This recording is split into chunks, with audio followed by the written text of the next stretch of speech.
Hello, I'm Denker from SRI International, and our team is working on the next generation communication project from DARPA on technologies for opportunistic spectrum access. We are developing a policy engine. Our approach to the problem is to develop an engine that separates all the policy and related software out from the rest of the radio software. And we are developing a language to express policies as well as a reasoner that can reason about these policies.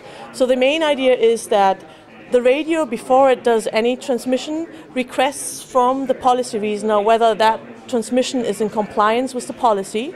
The policy reasoner reads all the actively loaded policies in and makes a decision and replies to the strategy reasoner, to the radio, whether or not that is a valid transmission. And then the radio behaves accordingly. The advantages of this approach is that the moment you separate the policies from the rest of the software in the radio, it's much easier to change policies and upload them dynamically as the changes happen in the operations. There are also other advantages such as accreditation and certification processes become much faster. Nowadays, if you have, let's say, 10 policies and several radios, you have to accredit every single policy on every single radio. If you separate the policies from the rest of the radio software, you have one policy reasoner that you have to accredit, and you have each single policy you have to accredit.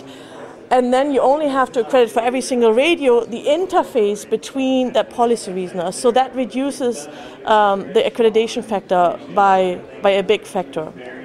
So our approach, we have implemented at SRI a very efficient policy reasoner, and it has been demonstrated at DARPA's demonstration last year in August at Fort AP Hill.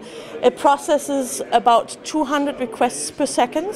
That makes it a reasoning time of about 5 milliseconds, and that is in compliance with the time that you need to abandon channels. And finally, the language that this is all based on, the cognitive policy radio language, CORAL, is very expressive and allows to express policies as complex as the dynamic frequency selection.